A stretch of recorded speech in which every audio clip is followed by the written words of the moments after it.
Hannah Arendt, she's this Jewish philosopher, right? Right. She had this phrase, this is like the most perplexing and interesting thing to me ever. She had this phrase, the banality of evil.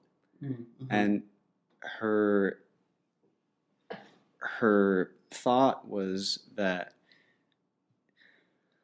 like evil isn't this thing, it's not this monstrous thing that's out there to destroy the world. It's really the most benign, boring thing that there is. Right. It's not so much that evil, going back to the Nuremberg trials, and a subsequent trial from, it was the trial of Adolf Eichmann. He was sort of one of the architects, the main architects of the final solution of the Holocaust.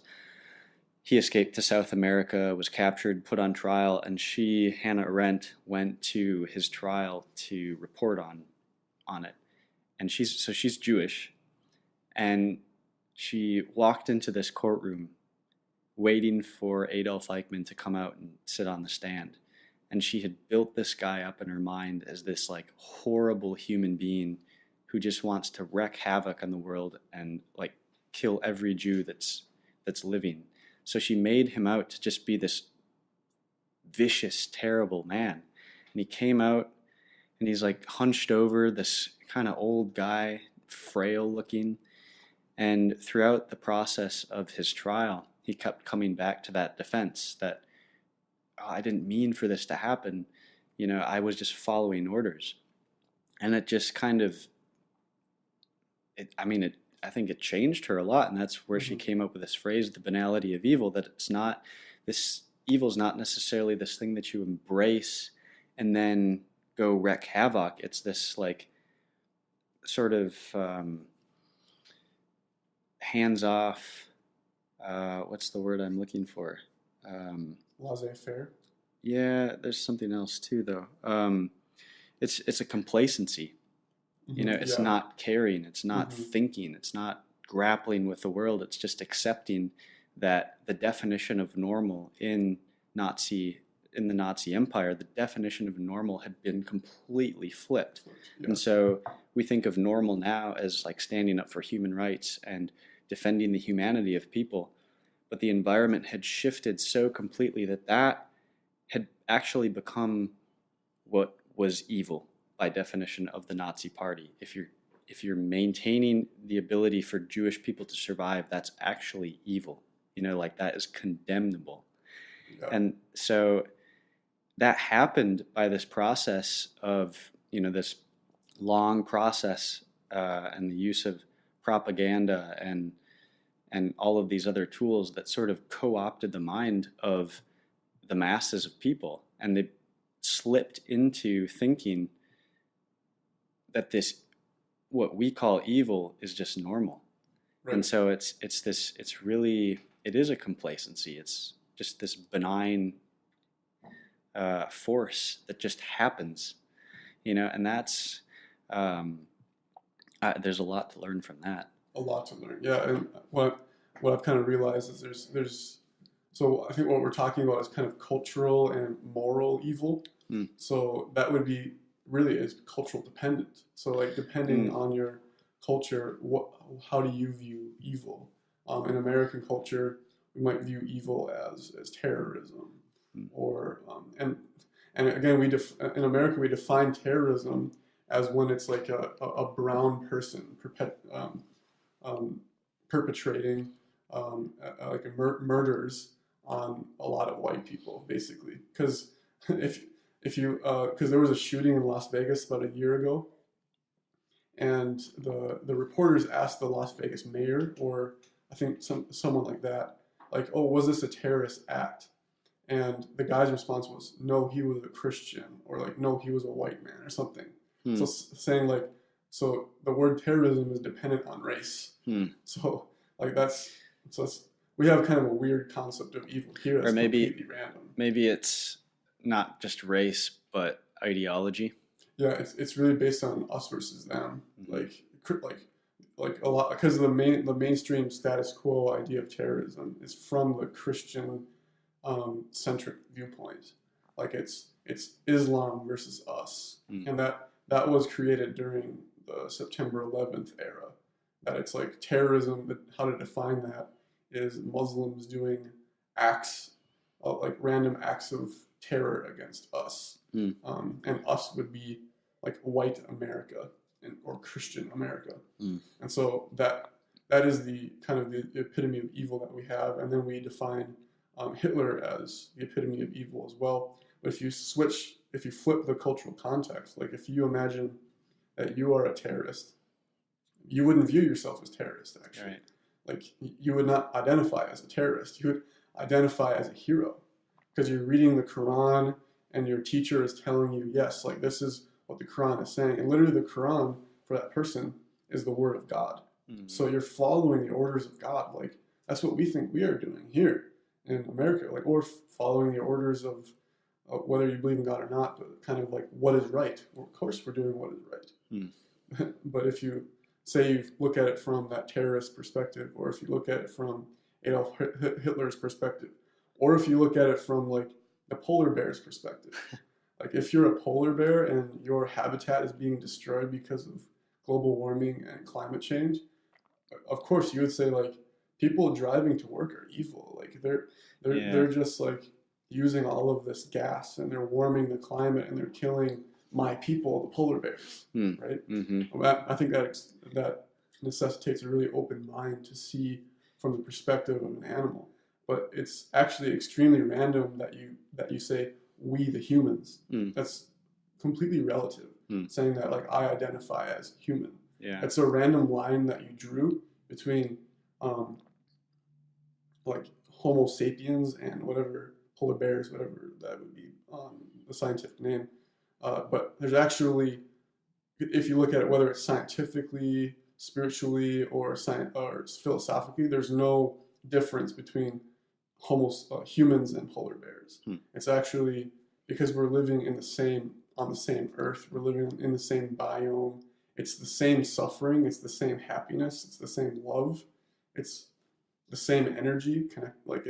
If you look at it from a very, I would call that kind of a higher consciousness level, it's an extremely random relative line that you drew between of saying that it's us and them. And I think that goes back to our conversation 2 days ago, but I'm kind of forgetting why I went on that path. But. So from your perspective, what is the utility of understanding the terrorists' perspective? It's extremely important because, well, on one level, it opens your mind. And I think there's always just usefulness in opening your mind no matter what. But also the view of the perspective of a terrorist, it actually is not inherently wrong at all. It's actually, it's like a niche that needs to be filled because it was created by, I would say, causation. Now I'm using really big philosophical words, but that's okay. What causation is if you imagine the Big Bang created Earth, and then Earth created life, and then life created mammals, and then eventually you have human beings. And all of this would be called the evolution.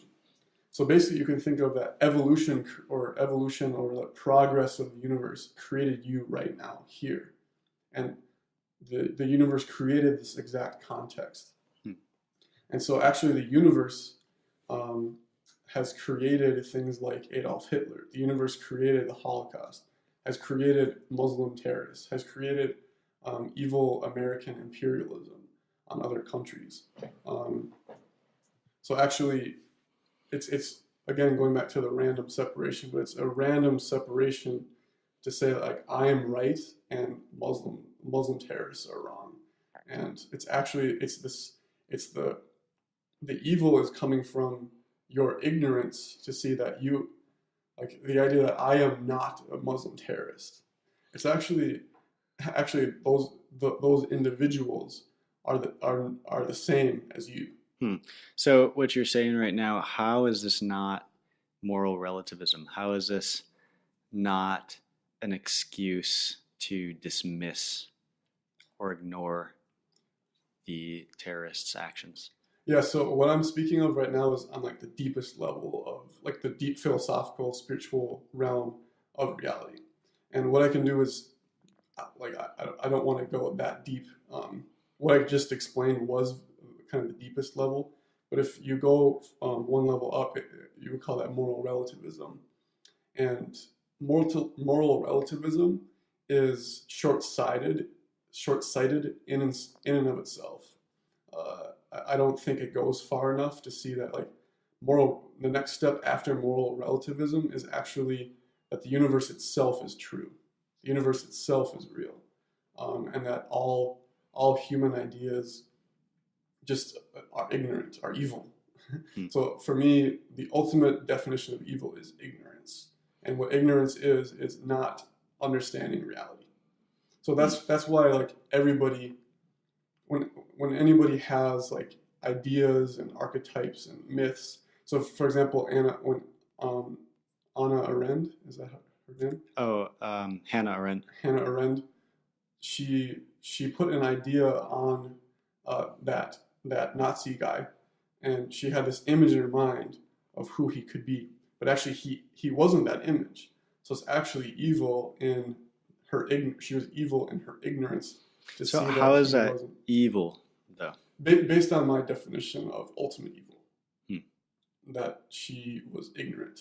But if you try to like, because right now, if you're not looking at the absolute from the absolute perspective of evil, then our default system is the status quo of America, because that's where we grew up.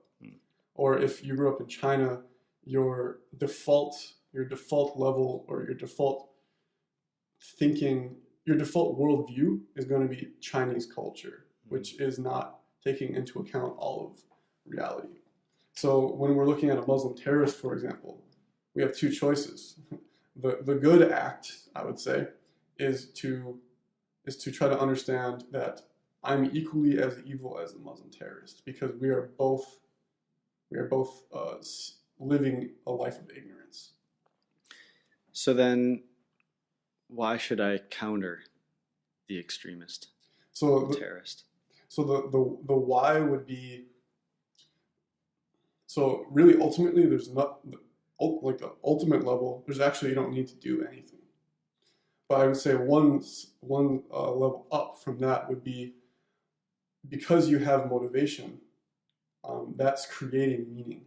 So the motivation itself is creating meaning for you to speak against Islam or speak against Muslim terrorists, and that's totally okay. It's okay in the relative context of you being an American or a Minnesotan who has a certain set of moral standards. And I'd say the moral standards are relatively higher than a Muslim terrorist, because I ascribe to spiral dynamics in the sense that like your moral standards are a little bit more developed than someone. And the reason why your moral development is higher is because of just privilege. That's really privilege is what gives you the availability of having higher moral standards. So like someone who was in the Nazi party and was like forced to do these quote unquote evil acts, they're just acting within their environment. And they're not very privileged in the sense that like the life conditions or the warlike environment didn't give them a chance to morally flourish. And you almost have to do kind of crude acts against others in that circumstance, where in any war type environment, it's almost impossible to be a moral hero. Whereas if you're living in the suburbs, it's extremely easy to be moral. It's like I don't even know why you would wear like a little award that says I'm moral. It actually is really easy for everybody to be moral if all of us are living in peace and we have our own private property and we have our own car. But actually, suburban America itself is extremely evil, because the environmental impact of living in the suburbs is extremely. It requires like 5 Earths to live, 5, 6 or more Earths for you to have the standard of living that you're living today. And from that relative perspective, that's very evil. Yeah. You know, so. Yeah. So I guess just to put in like another perspective, I mean, how I'm of two minds on this. Like, how helpful is it to talk about this? Because on the one hand, I think it makes a lot of sense and makes me think about the world in a different way. But then on the other hand, I also go, well, we need to be really careful about what we label as evil. Absolutely. Yeah. Especially when we start talking socially and politically. And yeah, like you're saying, there's maybe different levels. So there's like a very foundational spiritual level where everything, I guess, in some sense is evil. But I think we also need to be really careful then and make the distinction between that level and the level at which we're living. Exactly, the relative level. Right. Because that, like, I think in a lot of people's minds, they'll say that, well, just because it's relative doesn't mean that it's not important. It's extremely important, yeah. Right. Right. So it's actually everything. Yeah, that's interesting. So I don't know. No, yeah, just to go off that, it's I think that's why I see knowledge as a web and not a logical step, because you can't talk about Hitler without talking about spirituality, which you could call spirituality, you could call that metaphysics, you could call that non-duality, you could call it whatever you want, but that's where the conversation, that's really whatever conversation any human is having, the fundamental realm of that conversation is metaphysics, and epistemology, which metaphysics and epistemology just mean like, what is real and how do we know, right? So any conversation, if you want to have a useful conversation, you want to understand that the other person's definition of reality and knowledge, and then also what is good, what is the good, which would be good and evil, right? So goodness is on one side of the spectrum and evil on the other side of the spectrum, and you want to understand where they're coming from. So both philosophically, but you don't have to use these big words that I'm throwing out. You can just say like, oh, what would you do if you were a Nazi? Would you kill Hitler, or would you be a soldier and protect your family? And based on someone's response, you can kind of place them on the moral spectrum, and it's all relative. It's not like morally higher and morally lower in the ultimate perspective of non-duality. No one is better than anybody else, because it's actually non-dual means we're all one. So that's because we're all one, like Nazis, Muslim terrorists, Americans, there's no difference. It's actually the same system. It's interesting that argument could be used on both ends of the extreme. Oh yeah. Like, well, if we're all one, like Nazis, you got to stop doing this stuff, because it's breaking that. It's breaking that code, I guess. I don't know. But then the Nazis could also use that same argument. Well, then it doesn't matter. You know, if we're all one, what I'm doing now, it doesn't matter. Yeah. Like, it's not threatening that oneness. Right, and that's called Zen devilry. So a Zen devil is someone who is living exclusively in the non-dual realm of reality. But it's actually an ego, because you say like, oh, I am non-dual. But you see the paradox of that. It's like, I'm non-dual and they aren't. It's interesting. Like, all of these people are living in the relative realm. Like, what idiots. Like, I am enlightened. I get to live in this non-dual cloud. And it's like, actually, that's extreme evil, because it's extremely ignorant of the fact that, no, I'm talking about true non-duality. True non-duality is when you combine the relative and the non-dual. So is it fair to say that the more dualistic something is, the more evil it is? I would say so. Oh, that's interesting. But how I would respond to that is that the relative realm is not evil because it's also non-dual. So as long as you see that the relative is also God, then the relative is just a story. It's a beautiful story. It's a fairy tale, and there's nothing wrong with fairy tales. There's nothing wrong with myths. There is wrong in saying that, like, oh, from my perspective, that is completely evil, and I'm not going to ever think about their perspective. That's evil. Whenever you're not willing to think about the perspective of the other, because actually you created it. You created that evil by being ignorant of it. Muslim terrorists, the Nazi Party, and America. We're just kind of using those three as an example right now, but they created each other because it's the same system. So like, if Muslim terrorists didn't exist, America wouldn't exist, and vice versa. Like because it's all coming from the same oneness, or even the same, you could call it the geopolitical arena. So America as we know it wouldn't exist. Right. So America, in theory, could still exist, but it wouldn't be America. Different than what America is now. Yeah, because it would still be called probably America, and because America is like this idea that has nothing to do with reality, right? So reality could be completely different. Like you could go from the color orange to the color blue, but we still call it America. Sure. Because America is a myth. Right. It's a comfortable blanket that we use at the nighttime. Everything we tell ourselves is a lie. Yeah, and actually, what's interesting is there's a difference between lying and bullshit. Oh. Yeah. So say more about that. Yeah. So lying is that you know you're bullshitting, whereas bullshitting is just like you're spewing what you believe, but the belief system itself is bullshit. So you're ignorant. So is bullshitting more evil than lying? Because it's based on ignorance? So I would say maybe lying is more evil because you know that it's bullshit. A lot of people who are bullshitting, like, for example, the Nazi soldier, let's see. The Muslim terrorist doesn't know that what he is doing is normally man.